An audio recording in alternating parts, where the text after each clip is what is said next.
السلام عليكم ورحمة الله وبركاته. aad baan idin salaamay saaxiibadeeda sharafta leh. waxaan jeclaan lahaa in aan idin la wadaago sheeko yar oo gaaban oo dhex martay libaax iyo maroodi.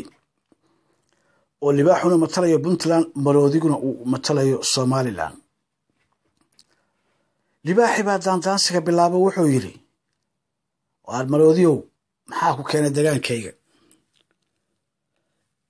maroodigii baa ugu jawaabay: "Aariyaha, war degaan aad leedahay garan maaye, hawada iga bax. haddii kale agtaan madaxa kaa saaraya oo muuqaaga waa la waayi doonaa."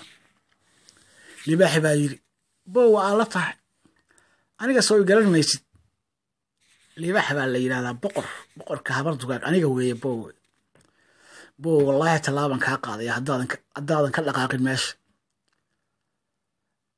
inaan sarartaada weyn jiljilan doono oo saaka quraac ka dhigan doono bow. maroodigii baa isna wuxuu ku jawaabay: "Jaw, aariyaha, malaha ookiyaala muraayadaha kugu jiraan u malaynaya. waritaalkayga intuu la egyahay soo arki maysid. duudkayga iyo awoodda iyo taalka ilaahay isiiye soo uma jeed.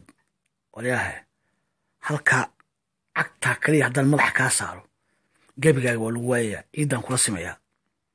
aabbaha dhakada ka hoos." libaaxda: "Aribow waa kula tahay. aribow waa ismacnaysa wallaahi. saaka quraacdeedu waa adiga haddaadan meesha ka dhaqaaqin." haddaba sheekadan yar ee gaaban, habar dugaag meesha ma aysan joogin, laakiin